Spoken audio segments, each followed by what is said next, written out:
Perfect. Perfect. હે, આ ચીકી તો ખૂબ જ ટેસ્ટફુલ છે. પાપડ જેવી ક્રિસ્પી છે અને ખાતી વખતે મોઢામાં બિલકુલ ના ખૂંચે તેવી છે.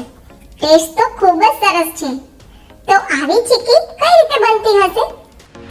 શું તમને પણ આટલી ક્રિસ્પી અને મોઢામાં ના ખૂંચે તેવી ચીકી બનાવતા શીખવું છે? શું તમને પણ ચીકી બનાવતી વખતે ઘણા બધા પ્રશ્નો સતાવે છે?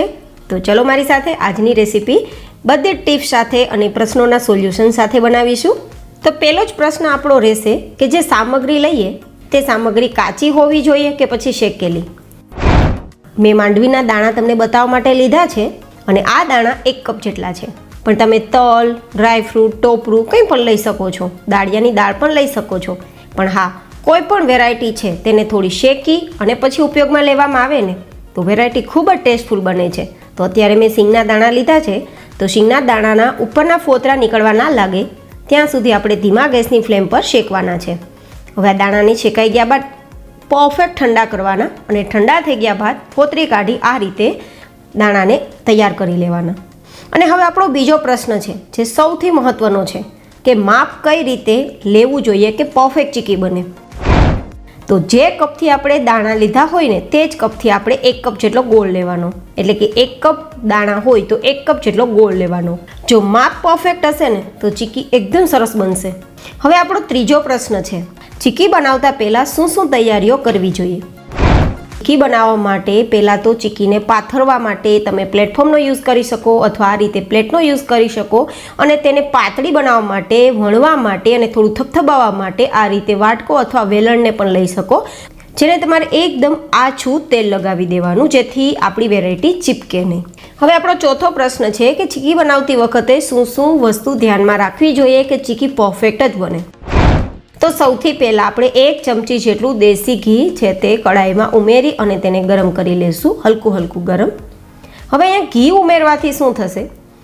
આપણે અહીંયા ચીકી બનાવવા માટે જે ગોળ છે તેને ઓગાળશું ને તો ગોળ છે તે ઘીના કારણે બળશે નહીં અને બીજા નંબરમાં ચીકી ઉપર એકદમ સરસ શાઇનિંગ આવશે.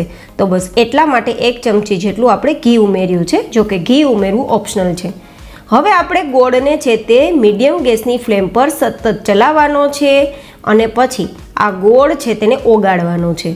ઓગળ્યા બાદ પણ કેટલા સમય સુધી આ ગોળને આપણે પકાવવાનો છે તે પણ ખાસ ધ્યાનમાં રાખવાનું.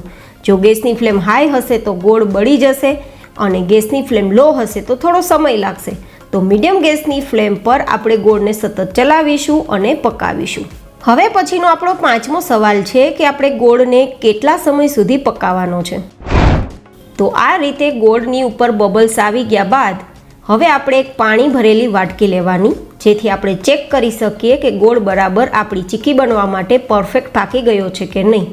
તો પાણી ભરેલી વાટકીમાં થોડા ડ્રોપ્સ ગોળ ઓગળેલા હોય તે ઉમેરવાના અને 15થી 20 સેકન્ડ સુધી આ પાણીમાં ઉમેરેલો ગોળ છે તેને ઠંડો કરી લેવાનો.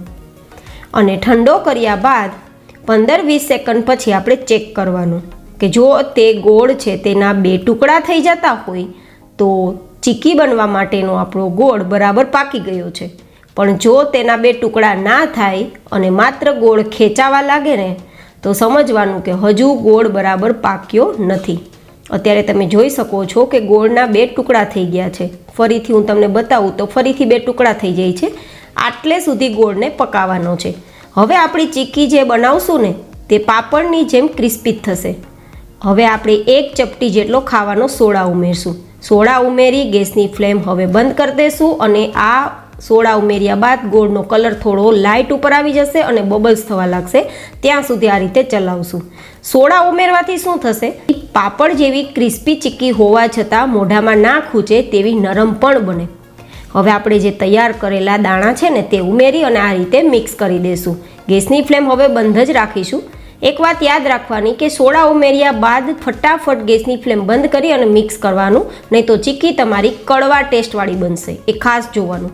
અને હવે મિક્સ થઈ ગયા બાદ આપણે તૈયાર કરેલ તેલથી ચીકણી જે પ્લેટ છે ને તેના ઉપર જેવડી ચીક્કી બનાવવી હોય તેટલું મિશ્રણ લેવાનું. તમે સીધો પ્લેટફોર્મ પર તેલ લગાવીને આ રીતે પ્રોસેસ કરી શકો છો. હું થોડી નાની નાની બનાવું છું તો એક ચમચો આ થાળીમાં પાથરી રહી છું અને વાટકાથી થપથપાવું છું તો ઝડપથી પાતળું થઈ જાય.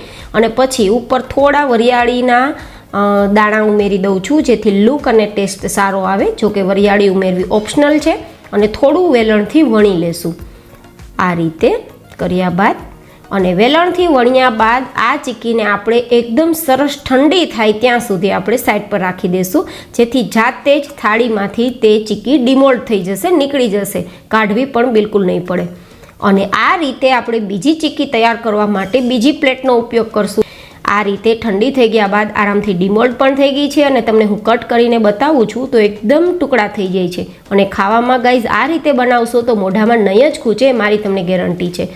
મિત્રો, મેં અહીંયા સિંગદાણાનો ઉપયોગ કર્યો છે. તમે કોઈ પણ વસ્તુનો ઉપયોગ કરી શકો, પણ પ્રશ્નનું સોલ્યુશન આ જ રીતે થશે. પછી તમે તલનો ઉપયોગ કરો, ટોપરાનો ઉપયોગ કરો, દાળિયાનો ઉપયોગ કરો કે ડ્રાયફ્રૂટ્સનો ઉપયોગ કરો, પ્રોસેસ પણ આ જ રહેશે અને માપ પણ આ જ રહેશે. તો તમારે ચિંતા કરવાની જરૂર નથી.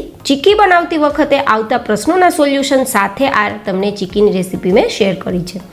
તો આજની મારી આ ટિપ્સ અને સવાલ જવાબ સાથેની રેસીપી કેવી લાગી કોમેન્ટમાં ફીડબેક આપવાનું બિલકુલ ના ચૂકતા. ફરી મળીશું એક નવી જ ઇન્ટરેસ્ટિંગ રેસીપી સાથે. ત્યાં સુધી bye bye and take care.